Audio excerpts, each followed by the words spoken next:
खड़गे जी ने कहा, राहुल गांधी जी ने कहा, खड़गे जी ने कहा कि मेरे को कहा सचिन पायलट जी माफ़ करो, भूलो, आगे बढ़ो। जनता का चुनाव है, जो माहौल है कांग्रेस के पक्ष में है, ना सिर्फ मेरे क्षेत्र में लेकिन प्रदेश भर में अच्छे बहुमत के साथ सरकार कांग्रेस पार्टी की बनी कराई। जनता का चुनाव है, जो माहौल है कांग्रेस के पक्ष में है, ना सिर्फ मेरे क्षेत्र में लेकिन प्रदेश भर में।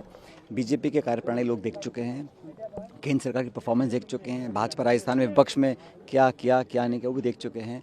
जो बिखराव है और जो एक सत्ता में आने की जो वो ललायत हैं वो जनता देख रही है। तो मुझे लगता है कि अच्छे बहुमत के साथ सरकार कांग्रेस पार्टी की बनी कराई। पायलट साहब, चूंकि ईडी का भी प्रवेश हो चुका है, चुनाव के दौरान काफ़ी कार्रवाई हो रही है, बीजेपी कह रही है कि यदि भ्रष्टाचार नहीं है तो डरने की बात नहीं है, लेकिन आपके नेता कह रहे हैं कि ये सब कार्रवाई जो है चुनाव के मतदान से ठीक पहले क्यों याद आई है?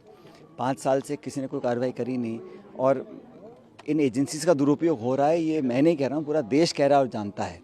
बहरहाल वो केंद्र सरकार में है, वो कर सकते हैं, लेकिन मुझे लगता है पब्लिक इस बात को जान रही है कि जो चुनाव की हार की डर की वजह से इस प्रकार एजेंसी का दुरुपयोग हो रहा है।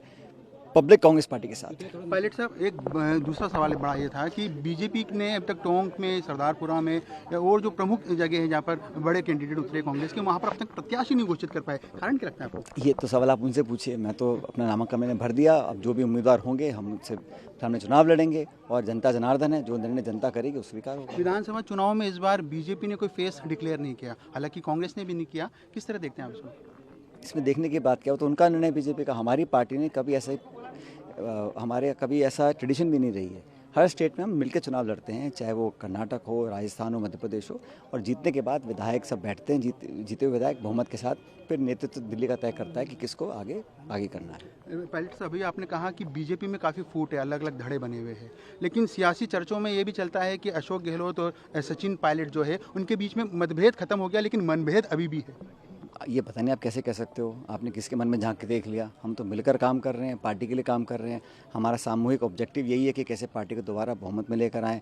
जो हमारी पिछली बार हार हुई थी, जो हम 21 पे रह गए थे, कभी 50 पे रह जाते हैं, उस पार्टी को तोड़ने के लिए मिलकर हम लोग काम करेंगे तभी संभव होगा ना।